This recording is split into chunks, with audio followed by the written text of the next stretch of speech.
Doutor André, explica pra gente um pouquinho sobre essa epidemia, né, da AIDS, do HIV, essa diferença, o que é HIV, o que é AIDS, para os nossos telespectadores.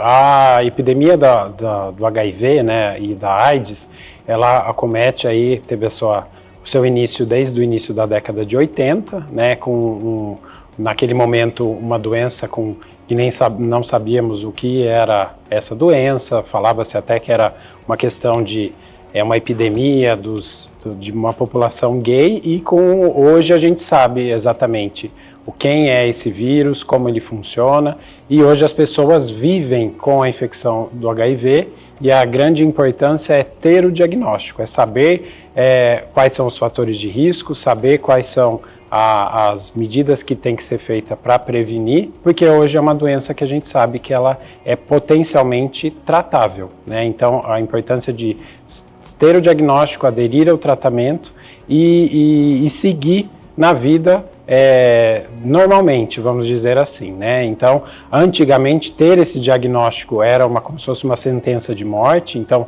nós que somos da década de 80, né, cringes, nós temos aí várias lembranças e referências de personalidades, atores, personalidades públicas que faleceram por essa doença, porém o cenário hoje ele é muito diferente. Hoje, a pessoa vivendo com HIV/AIDS, ela tem qualidade de vida, ela tem perspectivas de tratamento e de uma vida normal, desde que faça a adesão aí à terapia. Então, hoje ainda é um problema mundial, né? São mais de 30 milhões de infectados no mundo. Existe uma tendência dos países terem políticas públicas para redução, onde o Brasil ele é pioneiro. A gente tem o Sistema Único de Saúde, que é um exemplo mundial da terapia antirretroviral e das políticas de prevenção do HIV, sendo, né, referência no mundo para o tratamento,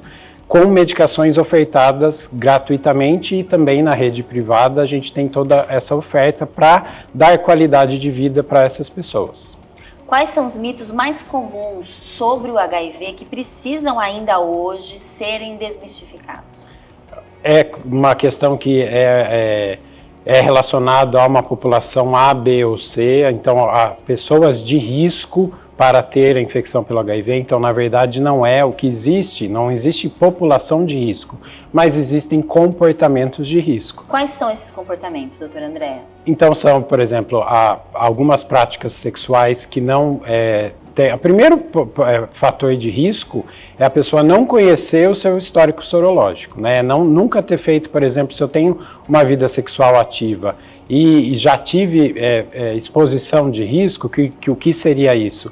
Uma relação sexual desprotegida com uma pessoa que eu não conheço e não sei o histórico dessa pessoa. Então, o primeiro fator de risco é não saber qual é a minha sorologia. Então, por isso que é muito importante, né, nas consultas médicas, mesmo ir ao centro de tratamento e testagem, os famosos CTAs que os municípios têm, fazer o teste de HIV e de outras ISTs, porque o primeiro passo para a prevenção é saber se eu tenho ou não, porque uma vez tendo o diagnóstico, eu começo a tratar, né? Então, existe esse estigma de que é da população A, B ou C, ou da minha preferência sexual, ou da minha preferência afetiva. Não, é realmente o comportamento de risco à exposição.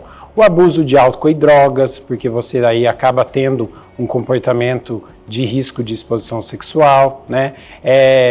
Tabus em relação assim, eu não uso, acho que a pessoa não tem nada. Então, hoje a gente sabe, existe uma grande porcentagem da população que está infectada e que não vai apresentar sinais e sintomas numa fase inicial. Então, você não consegue dizer, essa pessoa aparenta ser saudável. Não, isso é um mito. Porque o vírus HIV não tem sinal inicial só quando a doença, a AIDS... Como que é isso? É importante a gente explicar para a população a questão realmente da diferença, né, de ter o vírus e ter AIDS, né? Então, quando a pessoa é infectada pelo HIV, numa fase inicial, é como se fosse uma virose, a infecção inicial. Então, existe um sinal e sintoma, uma manifestação clínica inicial, que vai ser um quadro de febre, pode ter um quadro mesmo de dor de garganta, ínguas, né, adenomegalia que a gente chama pelo corpo, às vezes um rash cutâneo, como se fosse, vamos pegar um exemplo, um quadro inicial de dengue. É o mesmo quadro inicial da infecção aguda pelo HIV, são os mesmos sintomas. E esse vírus, ele vai ficar no organismo se replicando, ou seja, se multiplicando, e a característica dele é que ele ataca a célula de defesa do nosso organismo, que é o chamado linfócito TCD4.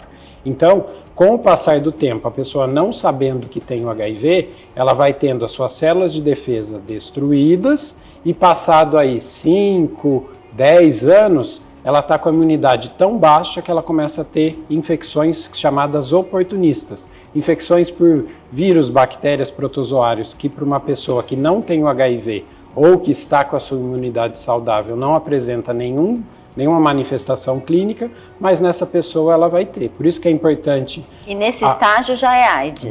Daí então AIDS, a síndrome da imunodeficiência humana adquirida, ela é uma síndrome caracterizada por doenças definidoras de AIDS. Então, uma pneumonia causada por um fungo específico, uma meningite causada por uma determinada bactéria. Então, são sinais e sintomas e doenças que mostram que a pessoa tem a imunidade baixa. Então, por isso que uma síndrome é um conjunto de sinais e sintomas. Então, a gente consegue classificar a pessoa como AIDS. Então, a doença, a gente diz que a pessoa tem já doenças, a síndrome, né, as doenças oportunistas, quando o nível de linfócito CD4, a imunidade, está bem baixa, para que saiba, abaixo de 200 células, o paciente já tem muitas vezes essas doenças.